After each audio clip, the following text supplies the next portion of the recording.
focusing on today is Luke 12:32-48. And this is where Jesus teaches us that where our treasure is, our heart will follow. That a vigilant servant, does not rush or control the timing. She remains faithful in the waiting, comfort and indulgence, forgetting the master's return. The gospel invites us to trade urgency for trust, to stay anchored in small hidden acts of love. So our true treasure is found in immediate results, but in the quiet readiness of a heart that trusts God's perfect timing. As always, you know that I like to break these readings down, a little bit of exegesis, look at some of the cultural history that may deepen these gospel stories. What did the original Greek say? There's a few we want to talk about today. When Jesus says, gird your loins and light your lamps. In Jesus's time, gird your loins meant tying up those long tunics so you were prepared for work or travel. This is really important because it shows that this waiting is not a passive waiting. It's a readiness that assumes movement, service, and endurance. Lighting lamps wasn't just flipping a switch like we do today. If you have ever stoked a fire in Texas several years ago when we had that February freeze, we would have to get up in the middle of the night to keep the fire going. You know that faithfulness requires attention and care, even when an immediate result isn't visible. And our skill this week is delayed gratification, or more specifically, urge surfing to allow delayed gratification, that this trains us to be ready through steady daily choices, even when the payoff is far off or we don't know when it will end. Blessed are the servants whom the master finds vigilant on his arrival. The Greek word for vigilant implies more than staying awake. It's a posture of spiritual attentiveness to God's movements in quiet moments in a culture without clocks. Time was measured in watch, meaning the dark, uncertain hours of the night. This speaks of the emotional endurance of staying faithful when the timeline is unclear. This mirrors how delayed gratification can help strengthen us when we live in our values, even when we're not sure when something will end or pay off or a reward will be shown. It's one thing to have delayed gratification, for example, during Lent. We know it's 40 days, or some people will do whole 30. So there's 30 days, or many in the carnivore community will do 90 days. We know when that's going to end. But for so many things in life that really matter, we don't always have an end date. And that can create a different kind of challenge in waiting. Then we turn to the verse, the master will gird himself and serve them at the table. This is a shocking reversal of roles in ancient Near East culture where the masters did not serve ever. One of the reasons I love doing exegesis is because we read these stories, they're familiar, and we start thinking that maybe that was the norm. If we learn more about the culture, we realize what an incredible radical Jesus was, challenging people, shaking off what was good in Jewish culture, but shaking off the dust and perfecting it. Jesus flips this script. Those who stay faithful will be welcomed into intimacy and honor, not just as slaves, but as beloved guests. And this is a Eucharistic foreshadowing, the ultimate reward deferred, where hidden faithfulness culminates in the wedding feast of the Lamb or in heaven. Delayed gratification is not about deprivation. It's about making room for greater joy. Much will be required of the person entrusted with much. In this cultural context, stewardship was not just about ownership, especially in the way that I think in Western cultures today, we think about ownership when we buy something and we own it and feel like in some way we are the only ones who are responsible for acquiring it, or that we can treat it however we want because we bought it. I've always believed that even if you buy something, it's not good to destroy it for the purpose of destroying, because that says something about our relationship to the created world. This was about a trust. Jesus redefines greatness as responsibility, not entitlement. This isn't a warning about punishment. It's a call to grow in maturity, to be women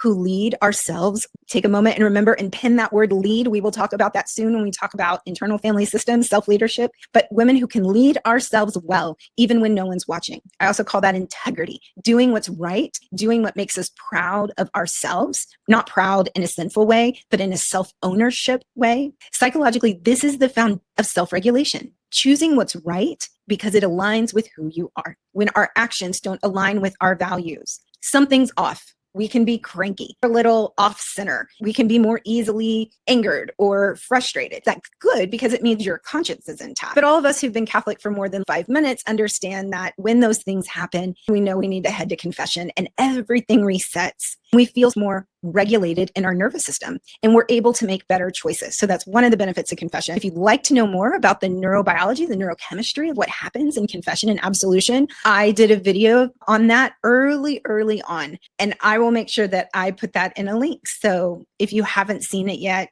check it out. How does this apply to Catholic mothers? The truth is, we all have treasure maps. We have treasure maps in our minds, our goals, plans, checklist, things we think will lead us to peace. If I just finish this, then this will lead us to peace. I understand how difficult it is to be in the middle of, for example, putting dishes in the dishwasher and you get stopped and just want to finish because we get a little bit of serotonin whenever we complete a task. I think the peace we're looking for with many of our to-do list is something much more deep. As Catholic mothers, we often feel the invisible weight of keeping everything on track. Schedules, emotions, spiritual formation, endless to-dos. Meal planning is one I was thinking about yesterday. Jesus isn't asking us to stop caring. He's inviting us to trust that true treasure isn't in finished fast, but in faithful presence. Delayed gratification reminds us we don't need to feel accomplished to have true spiritual peace, because there will be times that accomplishment doesn't have a known timeline. We may not know when that ends, or if it ends on this side of heaven. It helps us pause when that spiral starts. I should be getting more done. Why isn't this working yet? I'm falling behind. These thoughts aren't commands. Remember thought diffusion and how we can recognize unhealthy thoughts and watch them pass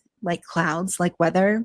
Being ready with your lamp lit as Catholic mothers might look like choosing to be patient when you want to correct harshly, not to correct at all, but to do it with a different tone. Staying present in a task that feels unnoticed. Pausing to pray before problem solving. If you or your group comes up with ideas for what being ready with your lamp lit looks like as Catholic moms, spiritual mothers, and grandmas, put that in the comments, because we're here forming a beautiful community and we want to help one another. So now we move on to our skill, which is delayed gratification, choosing long-term treasure over short-term relief. This requires an incredible amount of executive function. So if you're someone who struggles with ADHD or neurodiversity, this will be more of a challenge. It's important that you understand that, have self-compassion with yourself, but also not to give up on it as an adventure, as a mission, because it's always something we can grow. When the urge to react rises, you don't have to obey it. Pause and breathe. And this is where choice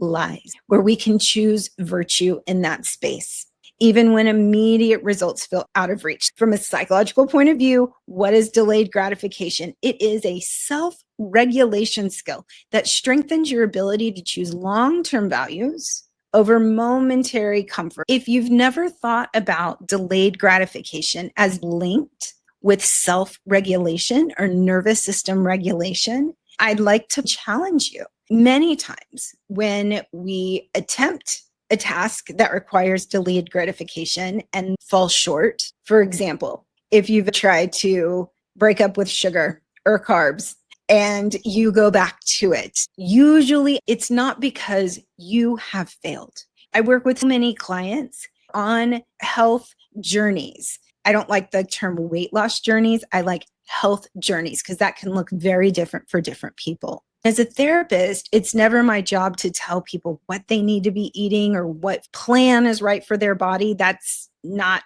my lane. But we all know, particularly with food, drink, alcohol, drugs, perfectionism, or workaholism, there's a massive psychological component when we can't do the things we want to do or know are good. That gap, that middle space, is a place for psychology. That is a place where self-regulation, the ability to manage our nervous systems well, is at play. I would almost guarantee you, for example, if you have ever tried to stop something that gives you dopamine, whether it's sugar, carbs, alcohol, scrolling, doom scrolling, and you have fallen off that wagon. that you didn't fall off that wagon or indulge in that behavior in a time where you were connected and regulated. It was likely when you weren't. I really want to connect these two. I know I'm spending maybe too much time on this, but I want us to understand so that we're not critical of ourselves when those things happen, that we understand why and know what to do about it. Why this matters for Catholic moms, we've talked about choosing patience over snapping back, being present, delayed gratification, the ability to resist immediate pleasure or relief over a greater pursuit to the long-term good. I'm doing a training right now on helping men and couples with certain internet addictions. We'll just say that for you too. One of the most incredible switch or redefinition that I learned from one of the teachers was that sobriety, however you define that, is a total commitment to reality, not escaping reality, to being present.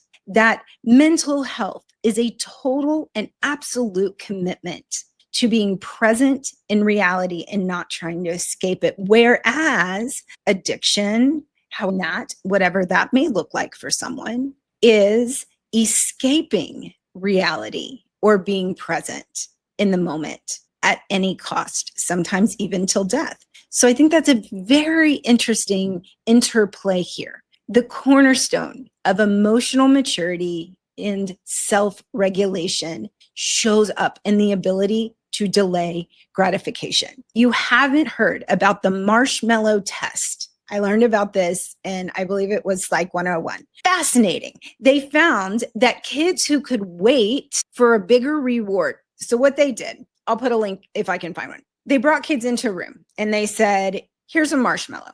You can have it now, or if you wait until I come back, then you can have two. And they did this with really little kiddos. And then they followed those kiddos all the way through, I think it was even high school and adult life. And they found the kids who could delay gratification at an early age had better life outcomes. That's how important this skill is. There can be a spiritual side where your treasure is there, also your heart can be. Motherhood is filled with tasks that don't give immediate payoffs. Folding the same laundry, correcting the same behavior, again, asking the kids to keep the right side of the sink clean, again. Sorry, I digress. Praying for intentions with no visible results. The brain craves dopamine hits and quick rewards, but a life of virtue asks us to choose eternal treasures over immediate satisfactions. If you have not heard of Viktor Frankl or read his life-changing book, Man's Search for Meaning,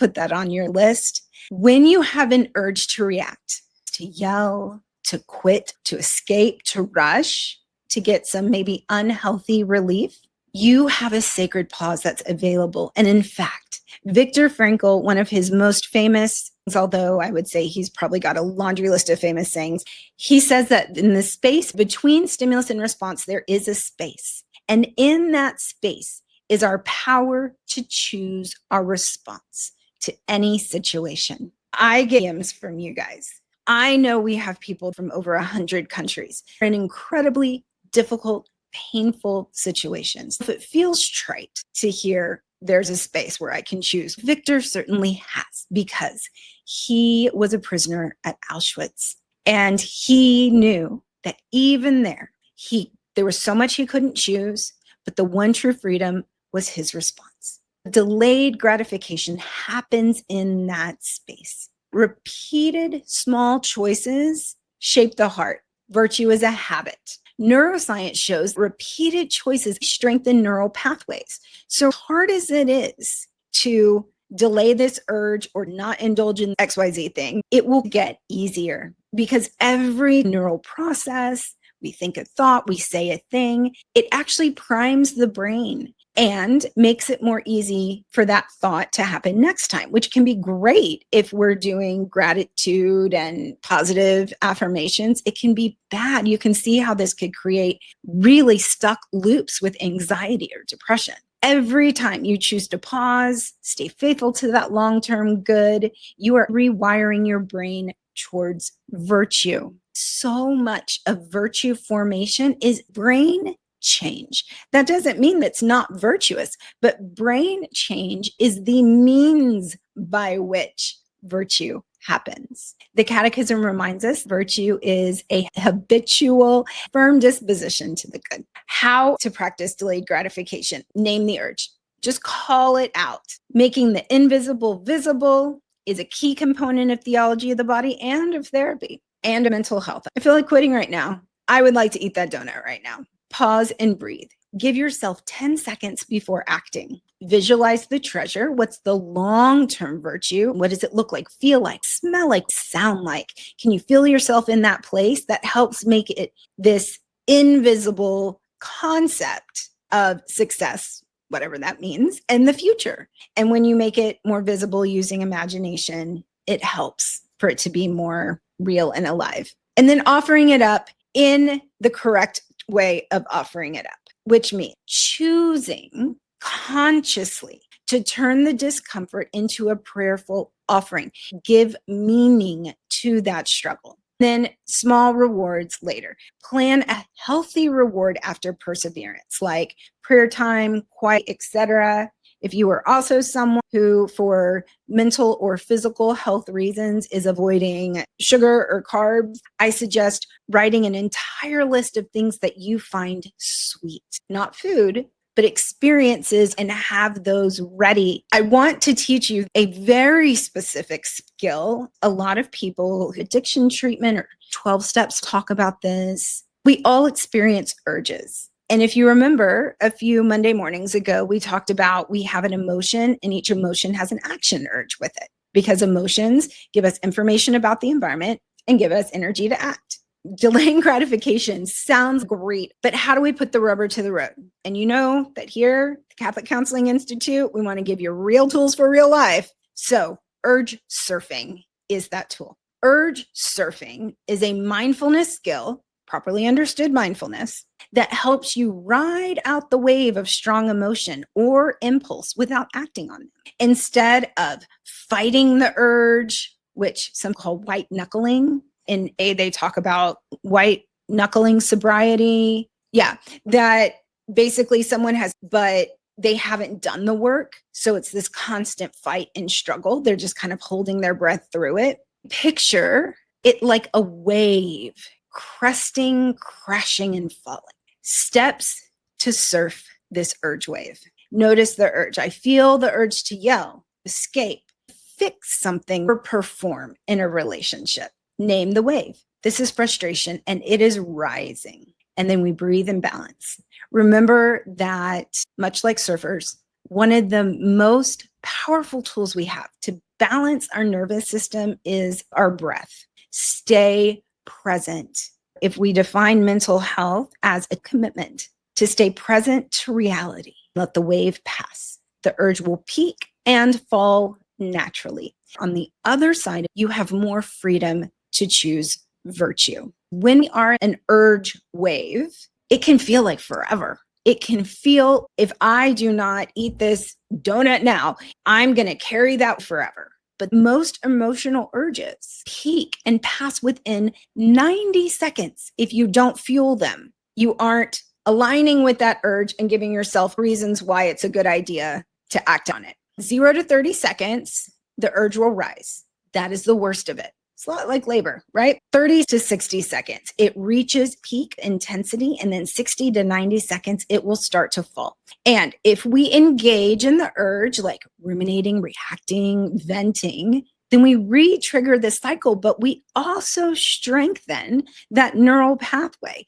Our attention sends blood flow, which strengthens neural pathways. This is a wild concept that we can use our mind to change our brain. If we pause and breathe, the wave passes. The more you do this, the clearer it gets, and the more confidence you have to ride that wave. Remember that God is forming you in the waiting. Catholic motherhood is a vocation of hidden faithfulness, much like St. Clare. Delayed gratification is not about self-deprecation or deprivation. It's about making room for God's grace to work in you. When you stay present, remember, present to the reality of the present moment. This is where mental health is. This is where the opposite of addiction, which I would say freedom, is. Those small yeses of today, you're storing up treasures where moth and rust cannot destroy. Much will be required of the person entrusted with much, but also the place of psychology,